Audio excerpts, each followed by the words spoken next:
Dobrodošli na moj novi video. Evo, nalazim se sad u Nebraski, negdje zapadno od Omahe. Omaha je onako prilično velik grad.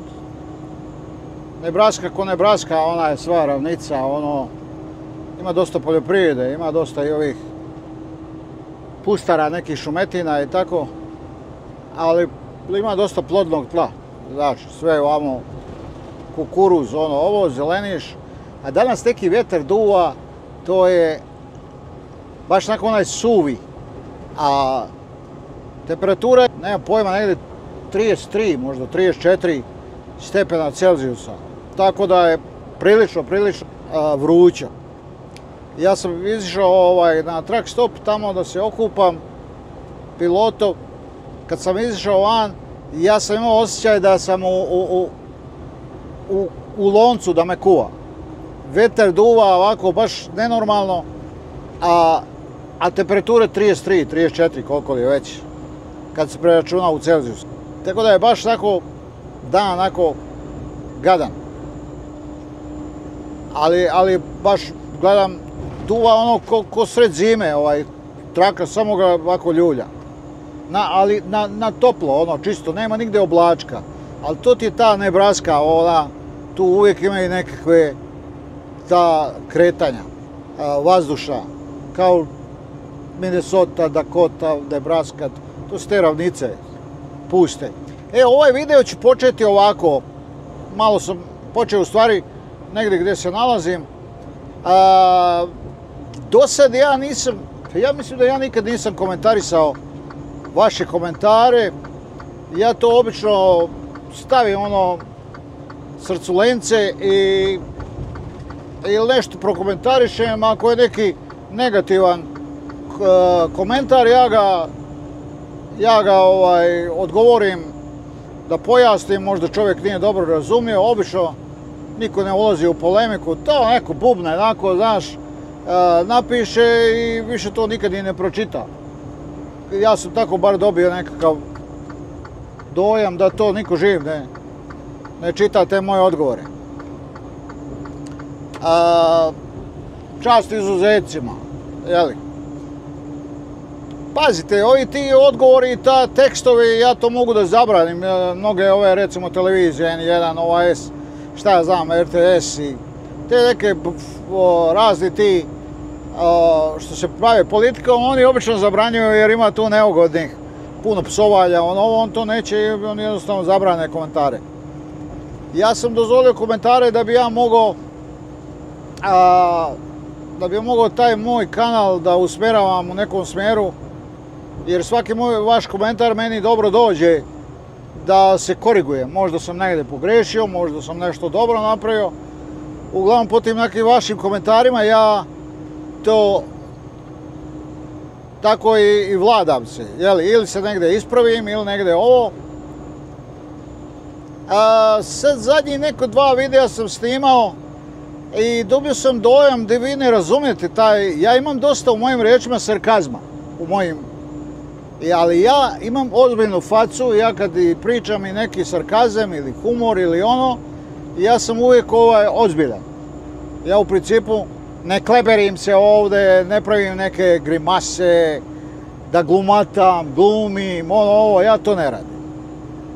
Neki to rade, ali radi svako kako on to zna i može. Mada 99% ili 98%, kako hoćeš, tih youtubera uglavnom su glumci, glumatelji, znaš. Vrlo malo ljudi, ako ga vidiš nešto u prirodnoj nekom ambijentu, on ne liči na toga pred kamerom, znaš. Prosto on se pripremi i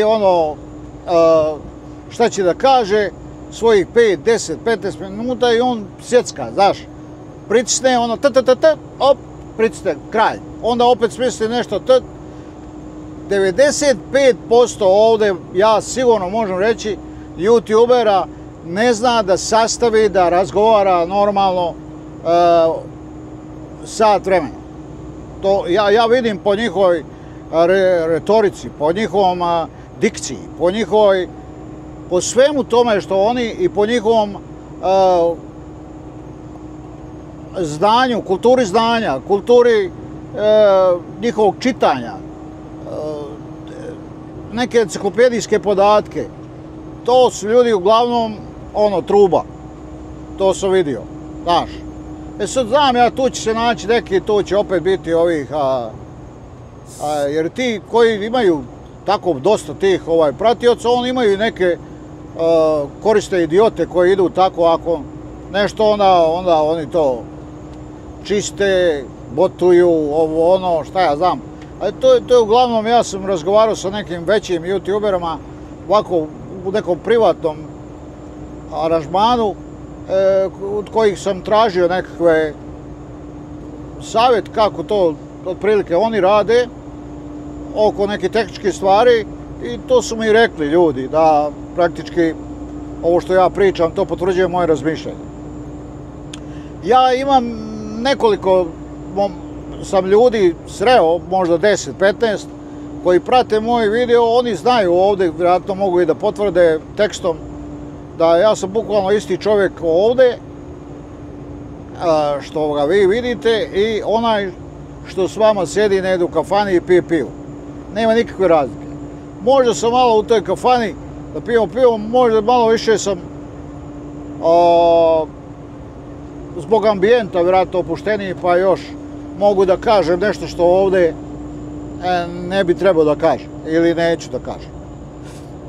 Psovke inače ni u privatnom životu ne prostačim nešto puno, osim ti neki naših oficijalnih psovki što mi imamo na Balkanu, ja to znam nekad ovdje i da upotrebim.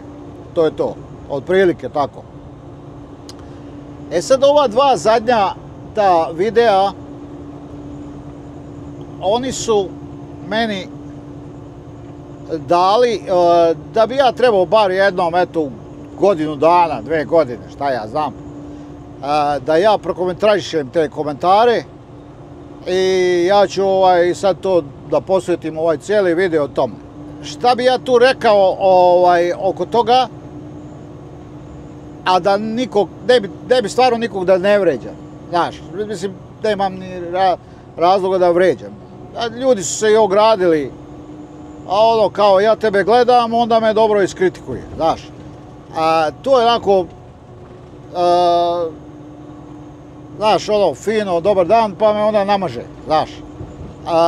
To je jedna diplomatska kritika, okej.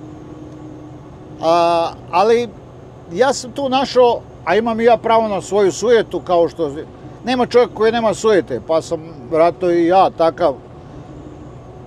Nemam neku bolesnu sujetu, ali vjerojatno neka te nešto dirne, da reaguješ. Jer čovjek bez sujete, čovjek je bez srca, bez osjećaja. Znači sujeta je nekakav recidiv toga svega da ti nešto reaguješ na kritiku, to je normalno, znaš. Ja sam tu malo, očito opet ću ponoviti, vi ne razumijete moj sarkazam. To hoću da kažem, da ja imam mnogo sarkazma ovdje, imam mnogo cinizma.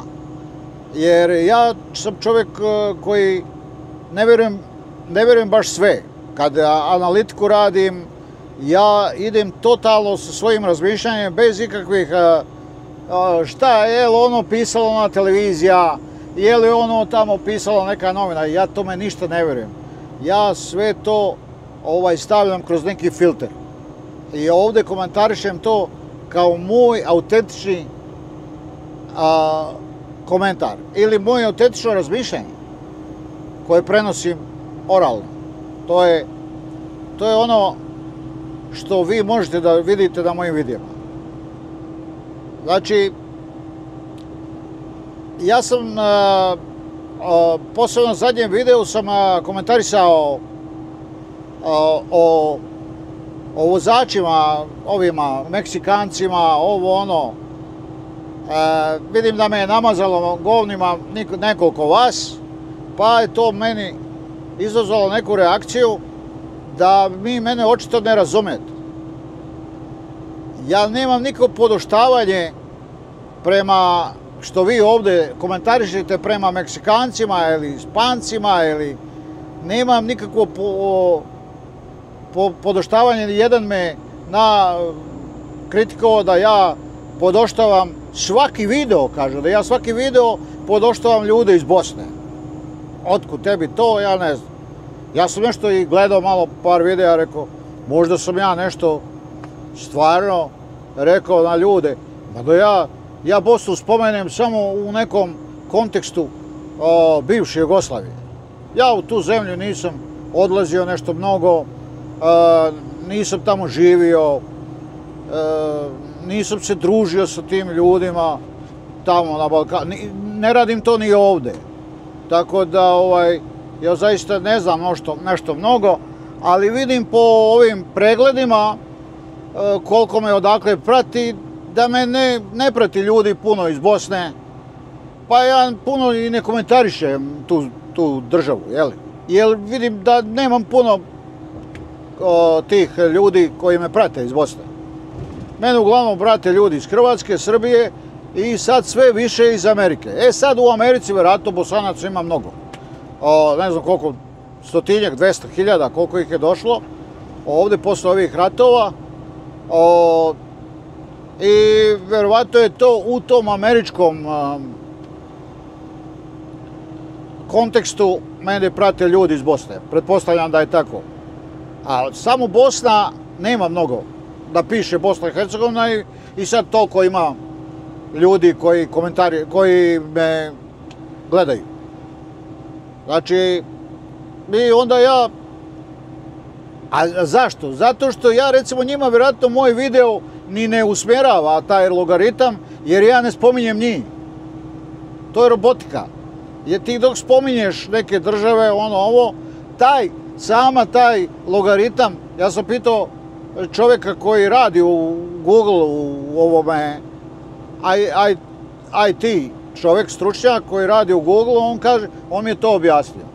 Same tvoje riječi, kad ti nešto govoriš, logaritam u tome nalazi i tvoj video usmerava u te neke pravce prema, sve je to biznis, jeli? YouTube je biznis, on ogromne pare zarađuje, ta kompanija. I njemu je u interesu da što više ljudi to gleda. I zato on ove naše videe usmjerava tamo gdje je to potrebno, jeli? Ali, ne znam, druže, gdje si ti našao da sam ja podoštavao Bosance. Ne znam, zaista. Ja jesam u jednom kontekstu spomenuo, ja sam se sretao i sjetio sam se jednog čovjeka iz Bosne koji mi je pričao kako je on prošao u tome, kako je počeo ovaj biznis da radi, kako je ima loše iskustvo, drugara svoga imao i bla bla, to sam već objasnio. Taj čovjek iz Bosne. I ja sam njega naveo kako on to mene objasnio. Sad, ovoga je smetalo ga što sam ja rekao da je on se, upravo mi je taj čovjek i objasnio da je sa jedne strane brda, jeli, tamo nekog brda, ali negdje između su oni bilo, tu je bila škola u koju su oni išli, kao oni u ovom jednom selu, u ovom drugom selu. Je to našao da ja podoštavam te ljudi dolje, to daleko od toga. Ja s tim ljudima srećem sa trak stopu i jako lepo razgovaram. Jednoga sam iz Jute, prošle godine, on me prepoznao preko YouTube kanala i tu smo pričali, kad ja tebe pratim, kako si, i tu smo malo pričali. On je baš iz Bosne, jel? I tako ja srećem ljude svaki dan, iz Bosne, iz Srbije, manje iz Hrvatske, nema vozača nešto mnogo iz Hrvatske, ali ih ima. I tako, uglavnom s tih terena, Makedonaca, Crnogoraca, šta znam. Baš sam prošle godine jednog momka iz Crne Gore, mlad momak, a Crnogorci oni vole istoriju, znaš, svi Crnogorci dok sretneš, ti sve jedan pozna istoriju. To im je najbolje područje poznavanja. I on je mlad dečko, on je meni pričao o Crnoj Gori sigurno već u McDonald'su već zatvaraju ono, isterali su nas napolje. Dugo smo pričali. I mnogo sam od tog momka saznao dolje, on pozna ta svoja sela, te nahije dole, jeli, u Crnoj Gori. I ja volim to o tome da pričam i ja to onda ta moja iskustva prenosim. Ali ja bukvalno doslovno prenosim tako kako mi ljudi, ja to parafraziram na neki način, ali pokušavam dočarati originalom kako mi je to čovjek ispričao. Tako sam ja ispričao i taj, za te ljude iz Bosne. To bi bilo moje objašnjenje ovom čovjeku da ne bi to, jer to se može raširiti, vidim već botovi su krenula neka žena iz Bosne, ona već meni tamo, ti ne znaš zašto ne znaš da kažeš CDL, ne kažeš CDL, sad kako ona čula da sam ja rekao C umjesto S, ja nemam pojma. Ali to je to, mislim,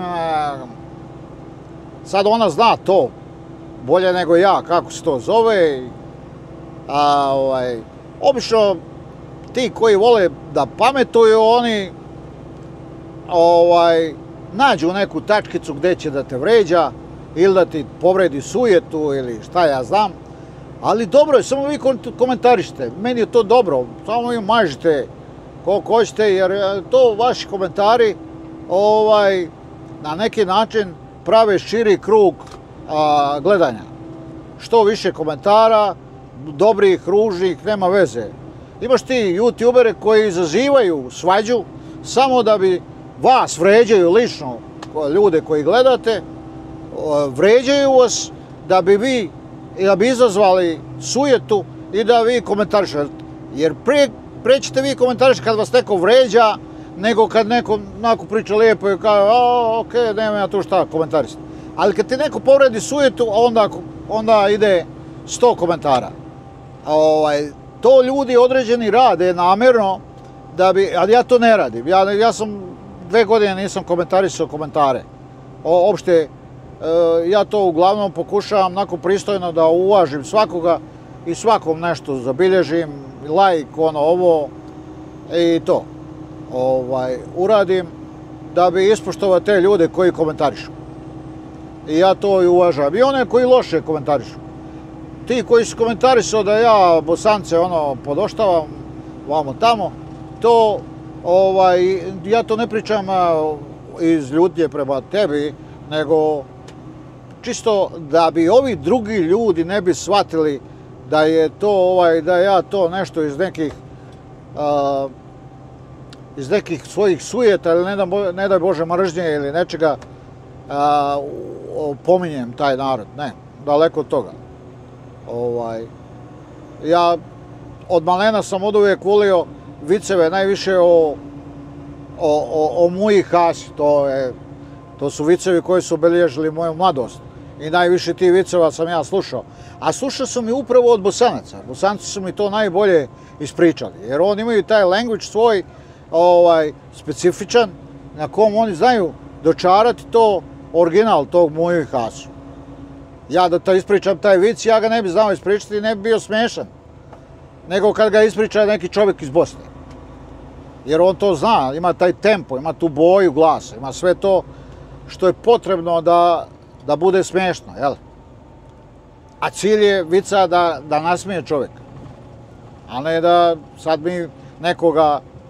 A i sarkazam nije, koji ja veoma imam mnogo sarkazma u sebi, on nije da bi nekoga vređao, nego da bi na neki način naglasio nešto, jel?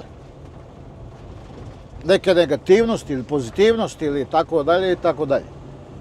Evo to sad pogledajte malo kako izgleda neko selo, mala varošica u Nebraski. To vam je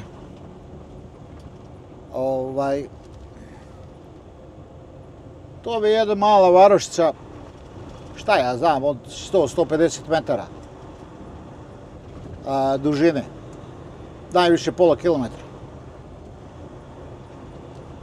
Uglavnom je to ovdje sve poljoprivreda, pa to je praktički samo uslužna djelatnost i ogromni silosi kroz koje prolazi pruga, benzinske pumpe i kuće okolo i to je to. To bi jer tu nema industrija, ovo, možda nešto, ako ima, ovamo dole vidim, jedna ima možda prehrambena nešto, da se nešto prerađuje, znaš, ili poluprerađevina ili tako dalje. Uglavnom, sve je fokusirano na poljoprivredne proizvode. Odnosno, na te usjeve koji se ovdje skupljaju. Da nastavimo dalje. Što se tiče komentara da podoštavam Meksikance ili dole te Špance, to je isto bilo objašnjenje zašto ti ljudi dolaze ovdje. Uopšte ta socijalna geneza njihova, kako su oni ovdje ponašaju, kakvom tim asocijacijama svojim žive, kako se snalaze. Ja sam to išao sa tim ciljem i smatrao sam da će neko to razumjeti, da ja objašnjavam kako ti ljudi ovdje se snalaze, kao što i se mi snalazimo. Ne, odmah se jedan našao, i ti si Meksikanac, ti radiš taj posao, to neće niko da radi, šoferiju, to neće niko da radi, to je zadnji posao, najgori posao. To jeste, to su mi pričali šoferi koji su došli iz Evrope, između ostalog i Marko mi je pričao, koji je prošao cijelu Evropu. Mark, driver, njega ste gledali, njegov video i to. U Evropi su totalno nepoštovani vozači, totalno. Jer oni njih gledaju znaš, ti ima dole, nema uvjeta za vozače, čekaju se kilometri na onim granicama. Ja kad gledam da se čeka u Makedoniji 2 kilometra, ja ne bi šofer bio ni u ludilu da bi radio taj posao dole. Oni više leže nego što radi. Onda 8 sati radi danas, staje po tim granicama i onda oni gledam dole i pokraj tikama oni kuvaju, oni peku, oni druže se, šta ja znam. To su mi pričali ti ljudi koji su iz Evrope kao vozači došli ovdje. Da je sasvim drugi način života vozača u Evropi i dosta prljaviji nego u Americi. Ovdje u Americi, bar ti ljudi koji rade, kaže ovdje je čovjek, vozač, gospodin u odnosu na... Ali treba mnogo više i znati. Jer ovdje je na vozače puno toga srušeno, kompletna ta administracija, ono što treba. Znači, ali ja nisam, ne znam, vi mijenjati to, ja nisam kompani vozač. Ja ne idem sad kao Samađija, uzmem kamion od gazde i onda goni. Sipaj gorivo, ne misliš ništa, kloni dupe, gdje ćeš sipat gorivo, gdje je tol, gdje nije tol, odnosno gdje se plaća, gdje ne plaća, šta će se pokvariti, šta se neće pokvariti, hoće otići ova guma ili neće otići. Naprimjer, vi gledate Samarđiju, vjerojatno, pa vidite kako on to radi. On je vozač, njega to ne interesuje ništa, sve to gazda radi, znaš. A njegovo je samo petkom da dobije taj ček i to je to. Kod mene je drugo, ja sam privatnik ljudi, ja radim sve. Znači radim taksu, radim ovu za gorivo taksu, radim iftu, znači to ifta je opet isto za to za voženje, razne takse, ove tolove, te moram na web sajtovima da plaćam, da provjeravam račune, kad su koji, moram da gledam kad gorivo, gdje toči, da li je jeftino, da li skupo, gdje su jeftinije gume, gdje nisu, kad se pokvari, zoveš tamo, niko, ti si tu, ja sam ovdje i direktor, i šofer, i sekretarica, i sve, praktički. Moraš da gledaš lodove, da li je koji bolji, ne bolji, imam ja tamo taj ofis koji radi, ali opet ti moraš da radiš sam to, da na neki način da dobiješ više, moraš da razviješ, moraš da poznaš dobro gdje koja tura ide, gdje su dobre ture, gdje su loše ture. Znači, sve to moraš da znaš. Znači, ja nisam vozač u klasičnom smislu. Ja sam samo to bio 9 mjeseci. Sve ostalo ja sam sam svoj gazda. I uvijek imam svoj kamion. 1, 2, 3, ovo je treći, ne znam, četvrti koji, nemam pojma. Znači, sve je to na meni. Ja sam odabrao taj način života i meni se to sviđa. Navikao sam. Ovo je lifestyle. Ovo je, ako navikneš da živiš ovim životom, onda ti je lijepo. Ja volim to putovanje, ja volim da se družim sa ljudima, razni tereni, ovo. Tako da, a ja imam i drugi problem, ja na Floridi imam problem sa disanim organima, vlaga mi smeta. I ja zbog toga i radim ovaj posao, već sam rekao ne znam koliko puta, ljudi to nisu shvatili vjerojatno ozbiljno i zato ja radim ovaj posao. Ili bi ja morao da idem sa Floride, da radim negdje vamo gore preko leta 5-6 mjeseci, ili negdje u nekoj planini, da budem, ali uglavnom ja na Floridi, vidite i sami, kad je leto ja uglavnom ili sam u Srbiji, ili sam vamo gore na sjeveru. Ja nisam na Floridi, zato što mi smeta vlaga. Ja imam zdravstveni problem, ja sam zdrav čovjek kao čelik, ali prosto meni pište mi pluća ako sam na Floridi. Florida je ogromna vlaga, 100% po ljeti i meni to smeta. Dakle, sad opet znači onaj što kaže ti pričaš samo ja pričam o sebi. Normalno pričam o sebi, ovo je moj YouTube kanal i ja uvijek polazim od sebe. Ja ću sad komentarisati nekog levo, desnog, nemam potreba. Znači, ja polazim od sebe i svog primjera. To je odgovor ovom zašto ja radim ovaj posao. Iz nekakvih, ja bi mogao da radim, što te meni, uzet ću $300,000, na primjer, onaj credit line, uzmem iz kuće, tamo, odem gore, otvorim radove, napravim kuću, 2 kuće napravim godišnje i imam čiste zarade $200,000, $300,000, mogu da imam. Da napraviš 2 kuće godišnje. Znači, dolaze ti majstori, rade, ti to kontrolišeš, permite i to. Završio sam građevinu, hvala Bogu, mogu bi to. Znači, mogao bi dole da radim bez ikakvih problema. Što će mi kamion? Znači, mogao bi raditi, da napravim 1 kuću, zaradio bi kao s ovim kamionom što zaradim. Znači, 100-150 000 bez ikakvih problema zaradiš da 1 kuću napraviš i da je prodaš. Znači, a ne da ja tamo, ja ne znam da zidam, ne znam da malterišem, ne znam ali imam sposobnost organizovane, majstore i gotovo, ideš redom. Evo, tako da, ali osnovni razlog što se ja vamo gore osjećam zdravo.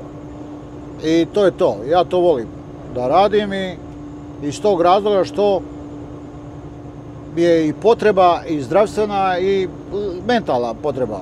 Jer ja kad sam na Floridi, mene ona vrućina i ona omorina, ona vlaga, ona mene pravi nervoznim i to mi djeluje na nervni sistem, ne osjećam se jako dobro. Tako da ja samo se mučim dole, praktički.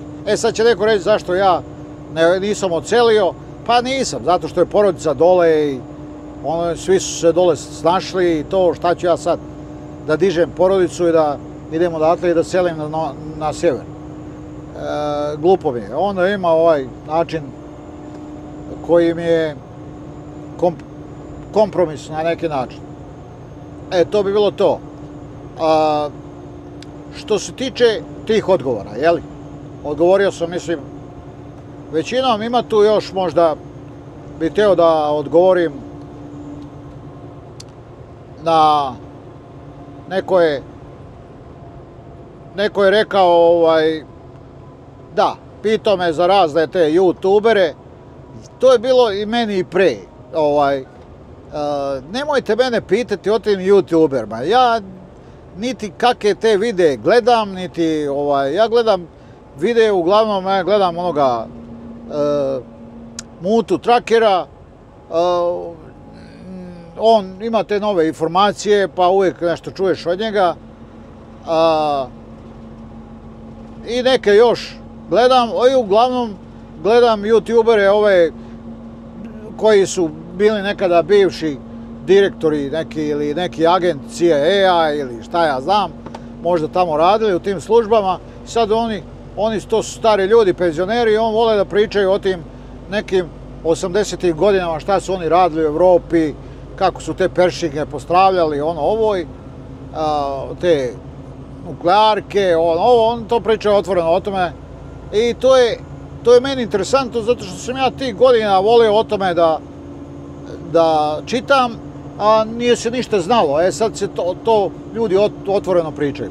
Ja volim od tih trakera, ja kad mi koji video naleti, ja to pogledam, ali to mi nije interesantno, zato što radim ovaj posao i nemam ja šta nešto novo da čujem, mogu samo da izgubim vreme. Vjerojatno i ti trakeri ne gledaju mene. Šta bi on gledao mene? Kad ja pričam isto ono što oni već znaju. Mislim da pratim Rakonjca i Rakonjca baš i poštujem. Rakonjac je jedan čovjek koji ima tu svoju autorsku emisiju.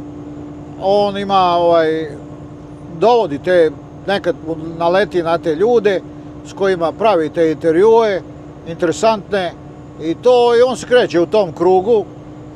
Eto, žao mi je baš, ja sam radio u to vreme kad je on bio na Floridi, nisam se sreo sa njim, ali sam ga posebno pratio sad unazad godinu dana, otkad je obolio, i onda ja sam baš pratio šta će se desiti sa njim i taj put oporavljanja i nekako imam prema njemu, nekako sam postao još boleći više nego što jesam bio pre. Baš mi je drago da se čovjek oporavio, i drago mi je za svakog čovjeka kada se oporavi posle te teške bolesti, a posebno za njega koji se bavi ovim poslom snimanja i to.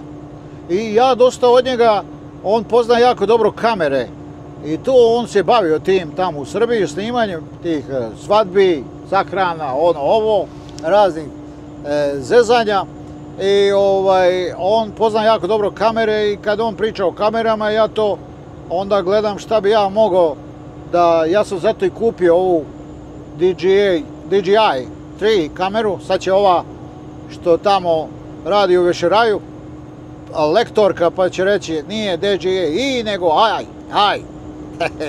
Ova što me ispravljala da ja nisam rekao CDL, nego kako ona čula C, ja nemam pojma.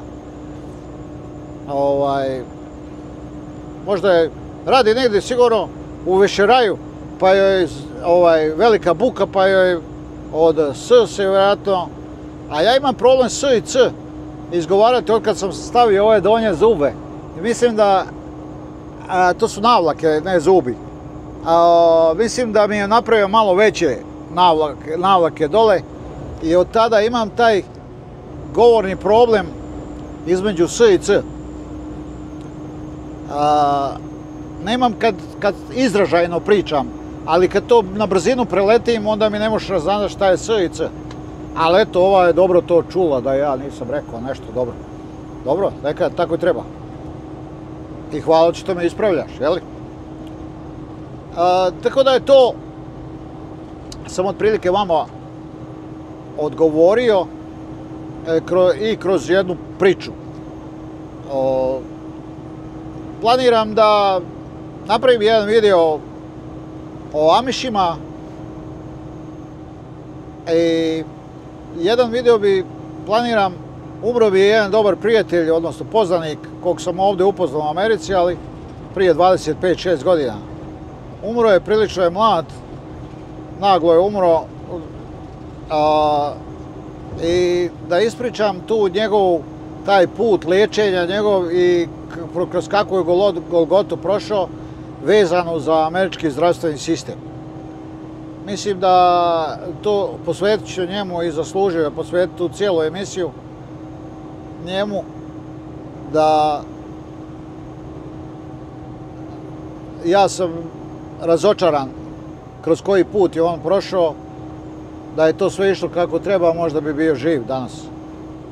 Eto, to bi bilo otprilike ono što ja planiram za sljedeći možda nekoliko videa, da jedan od tih snimim to. Amiše nisam obradio, ali pripremam, imam dosta snimaka o Amiša, ali moram dobro da istražim sa njima i onda navratim nekada u njihove te, gdje oni prodaju voće i te imaju neke svoje restorane, onda malo pitam ih o stilu života. Oni su dosta zatvoreni, teško je saznati, ali ako žele da pričaju, kad nađemo ja, pred kamere oni neće, oni kamere ne žele, ali malo pričamo o njima kako taj njihov community djeluje i to, pa skupljam to znanje, pa kad to sve skupim, napravit ću jednu emisiju o Amišima, koja bi bila autentična baš na moj način, bi ispričao možda sat vremena, možda i više, o njihovom životu iz mog ugla gledanja. Primjedba je bila isto jedna, to je zadnje, ja mislim, bi trebao da odgovorim.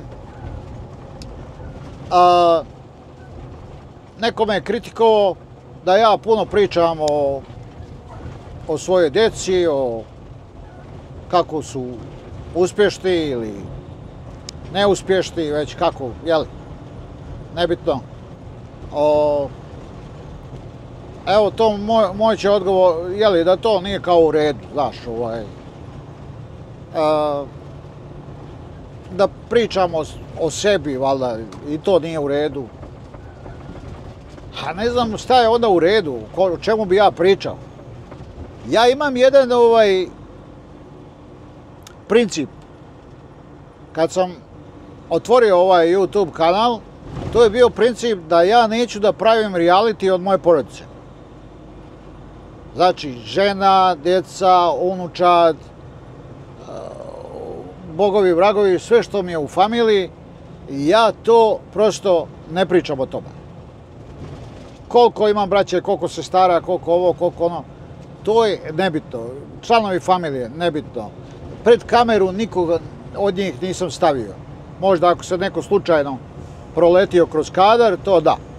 Ali ja ne snimam, vi imate tu videe, odnosno YouTube kanale koji snimaju djecu malu, žene. To iz mog tačke gledanja to nije u redu. Jer to je trajni snimak i ja to unuče ako snimam ili to će jednog dana on reći meni, a zašto sam ja morao da budem na tom videu? Ko je mene pitao? To je stvar moje etike. I ja to poštujem, tu etiku. Ne mogu da snimam unuče i onoga ako ga ne pitam. A on bi se i snimao. Ali on je mali i nije u redu da ga snima. Nije u redu snimanje djece iz nekih drugih razloga o kojima ja ovdje ne pričam. Koji su vrlo opasni razlozi. Jer po internetu kruže razne grupe, razni tipovi koji nemaju dobre namere. I mogu da iskoriste tu djecu na jedan vrlo ružan i tragičan način. Toga ima. I to se dešava. I znači ta privatnost ja i zadržavam. Ja svoju porodicu spominjem u kontekstu primjera. Ništa drugo. Ako pričamo o školi, ja pokazujem primjer kako su moje djeca išli u školu, kako su oni učili, kakve su knjige, kakve su škole ovdje, ako pričamo o školama. Što se tiče tih youtubera, ja ne želim zaista o tome da ulazim u to, znam ja, vi tu gledate mene, pa gledate onog, pa gledate ovog, gledate onog i sad ja ako lanem na nekoga, odmah vi to trčite tamo, prenosite njemu i onda pravite zavadnju i onda da tu bude nekakva, kako bih rekao, da se mi svađamo između sebe, da to vama bude interesantno i onda je to kao, znaš, ja kažem, ja ne gledam video od drugih tih youtubera, nešto mnogo, nemam ni vremena, snimim za sebe, ja to čak ni editujem kao oni, da to radim, jesam radio sa nekom muzikom, pa onda oni me opominju, nije ta muzika, to je komercijalno, ne moraš platiti to, moraš ovo, nikad nisi tu čist, da li si nešto napravio, mogu da ti tamo lupaju te banove, tako da nisam htio da se s tim zezam, napravim sirovi moj snimak i to je autentično i nikome ne opominje, s nikim nemam veze, razumeš? A ove druge youtubere koji snimaju, svako ima svoj stil, kao što ja imam svoj stil, ovi mlađi žele da se bave tim, da nabiju neke tamo, da žive od toga, jer to je sad unosan posao, jeli, ko želi s tim da se bavi, pa onda reklame, pa ono, pa ovo. I onda tu se snimaju i deca, i kupatila, i šta ja znam, žene, komšinice, glumi se na veliko, samo da bi bilo nešto interesantno, znaš, da se pravi reality. I to ja na neki način ne osuđujem. To je valjda način da skupljaš te subscribere.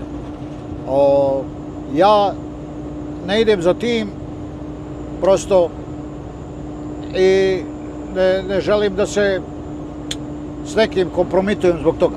Rekao sam s kim, čiji kanal najviše gledam, ovo drugo ne želim i kad pogledam, neću to da reklamiram, niti se javljam, niti stavim like.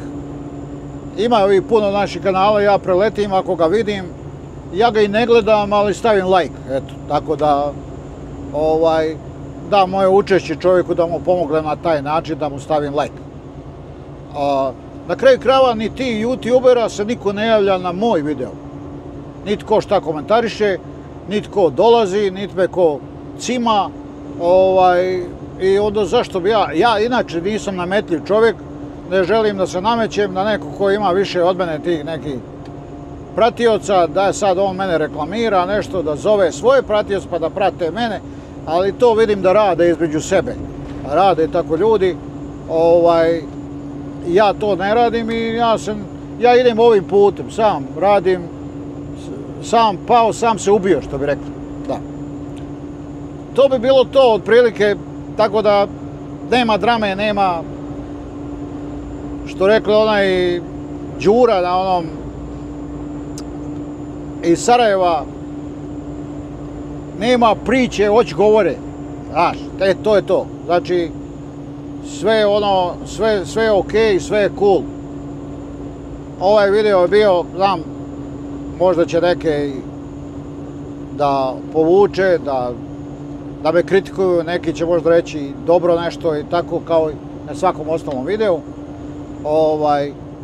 Čisto da vas opomenem da lajkujete, da komentarišete, da zapratite, da se pretplaćujete, da sve ovo što radite drugim YouTuberima radite i meni. Pa eto, nek se i ja malo pomognem. Da doguramo do tih nekih 10.000. Meni je cilj 10.000, to je kapa za mene. Onda bi ja mogao da razvijem i malo lepši taj neki video i da više uložim u to sve, a za sad je tako, pa neka ide, neka klapće kako može. Hvala vam, dragi drugari, nadam se da nisam bio previše dosadan. Ćao.